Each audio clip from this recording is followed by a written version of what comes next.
नमस्ते, मी ओम. आजपासून आपण या सिरीजमध्ये Autodesk Maya software step by step शिकणार आहोत.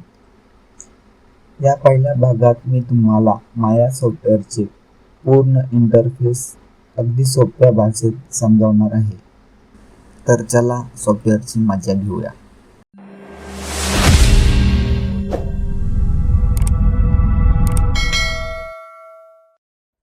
हा आहे ऑटोडेस्क मायाचा इंटरफेस. सर्वात वरती आहे मेनू बार, जिथे तुम्हाला सगळ्या मेन कॅटेगरी दिसतात. Modelling, rigging, animation, rendering, FS, सर्व प्रकारच्या मेन कॅटेगरी इथेच दिसतात.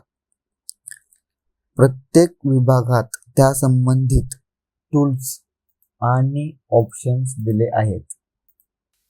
तुम्ही पाहू शकता इथं ऑप्शन प्रत्येक वेळेस चेंज होतात आणि प्रत्येक ह्याच्यात वेगवेगळे टूल आहेत. मेनू बारच्या खाली आहे सेल्फ. इथे तुम्हाला कॉमनली यूज टूल्स एकाच ठिकाणी मिळतील. तुम्ही स्वतःचा कस्टमाइज सेल्फ हवे ते शॉर्टकट्स इथे ॲड करू शकता.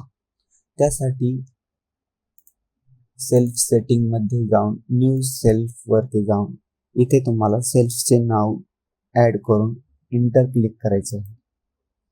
इंटर क्लिक केल्यानंतर तुम्हाला इथे वरती दिसेल तुमचा स्वतःचा सेल्फ तयार झालेला. पण इथे टूल्स ॲड कसे करायचे, त्यासाठी तुम्हाला जे टूल्स ॲड करायचे त्या टूल्स वरती जाऊन कंट्रोल शिफ्ट आणि क्लिक केले की इथे तुम्हाला तुमचा मेनूमध्ये स्वतःचा सेल्फमध्ये आलेले दिसेल. यानंतर आहे हा व्ह्यू पोर्ट. इथे आपण आपलं 3D काम पाहतो. सगळे मॉडेल, लाईट, कॅमेरा, ॲनिमेशन सगळे इथेच दिसतं. हे चालवण्यासाठी काही शॉर्टकट्स लक्षात ठेवा. ऑल्ट प्लस लेफ्ट क्लिक ने ऑर्बिट नुसार जे ऑब्जेक्ट आहे ते सेंटर नुसार ऑर्बिटला गोल 360 डिग्री आपल्याला पाहिजे त्या व्ह्यू मध्ये आपण पाहू शकतो. सेकंड आहे alt plus middle click. Middle क्लिकने काय होतं, हा पूर्ण इंटरफेस पॅन होतो. आणि लास्ट आहे थर्ड वाला ऑल्ट प्लस राईट क्लिक, याने झूम इन झूम आउट होतो. झूम इन झूम आउट साठी माउसचा मिडल क्लिकने स्क्रोल अप स्क्रोल डाऊन केले तरी झूम इन झूम आउट होतो. व्ह्यू पोर्ट म्हणजे मायाचं हार्ट. इथे सगळं क्रिएटिव्ह वर्क होतं. उजव्या बाजूला तुम्हाला चॅनल बॉक्स आणि ॲट्रिब्यूट एडिटर दिसेल. चॅनल बॉक्स मध्ये ऑब्जेक्ट, मॉडेल, आपण जे काही व्ह्यू पोर्ट मध्ये बनवेल त्याच्या व्हॅल्यूज इथे दिसतात. त्याची आपण पोझिशन, रोटेशन, स्केल कमी जास्त करू शकतो. तर आपण पाहूया, आपण एक क्यूब घेऊया. यासाठी पण स्केल, रोटेशन, पोझिशन यासाठी शॉर्टकट्स दिलेले आहे. तर W हा पोझिशन साठी आहे, E म्हणजे रोटेशन आणि R म्हणजे स्केल. WER याचा आपल्याला प्रत्येक वेळेस जास्तीत जास्त यूज होणार आहे, त्यामुळे हा लक्षात ठेवा WER. तर तुम्ही पाहू शकता की आपण W Y ॲक्सिसला वरती घेतले की चॅनल बॉक्स मध्ये तुम्हाला शो करेल की व्हॅल्यूज चेंज होतात. तसेच आपण R ने रोटेशन स्केल केलं तर आपल्याला तिथे व्हॅल्यू चेंज होताना दिसतात. आपण जे काय करेल स्केल, रोटेशन, पोझिशन हे सगळे आपल्याला चॅनल बॉक्स मध्ये दिसते. आणि जर मटेरियल, शेडिंग, लाइटिंग डिटेल्स बदलायचे असतील तर ॲट्रिब्यूट एडिटरचा वापर केला जातो. नेक्स्ट आहे आउटलाइनर, सीन मॅनेजमेंट. तुम्ही लेफ्ट साइडला पाहू शकता इथे हे आउटलाइनर.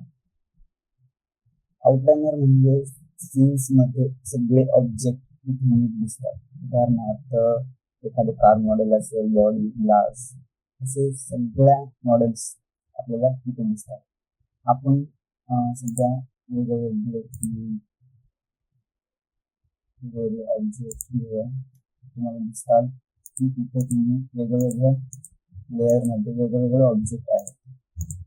आपण या सगळ्यांना आपण आपल्या पाहिजे त्यांना आपण सिलेक्ट करून Ctrl+G करून त्यांचे ग्रुप पण करू शकतो. आपल्याला पाहिजे त्या ऑब्जेक्टचे आपण ग्रुप करून एकत्र त्यांना मूव्ह वगैरे करून त्यावरती काम वगैरे करता येतं.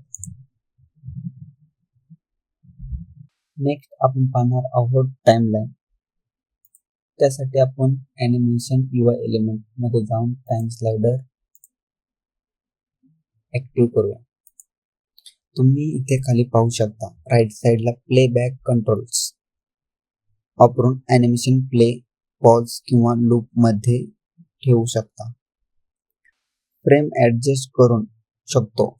आपण आपल्याला पाहिजे तेवढे ॲनिमेशन शॉर्ट किंवा लॉंग बनवू शकतो.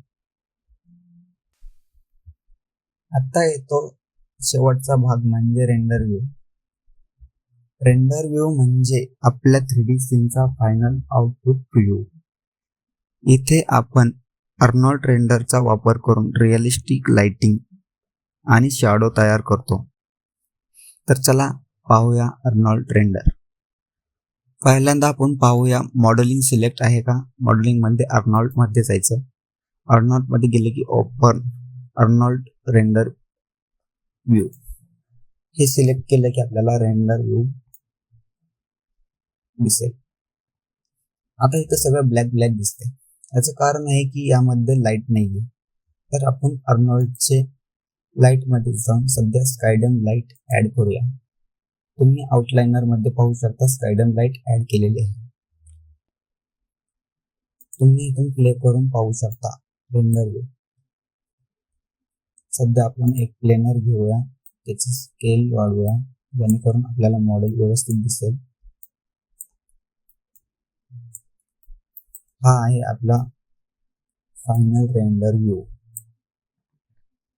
हे तेच ठिकाण आहे जिथे आपलं काम फायनल लुक घेतं. आणि आपण आतापर्यंत पाहिलं मेनू बार आणि shelf, viewport, channel box, attribute editor, outliner, timeliner आणि अर्नॉल्ड रेंडर व्ह्यू. आपण सगळं पाहणार आहे स्टेप बाय स्टेप. पुढच्या भागात आपण बेसिक मॉडेलिंग टूल पाहणार आहे, तेही प्रॅक्टिकली, जेणेकरून प्रत्येकाला समजेल असं.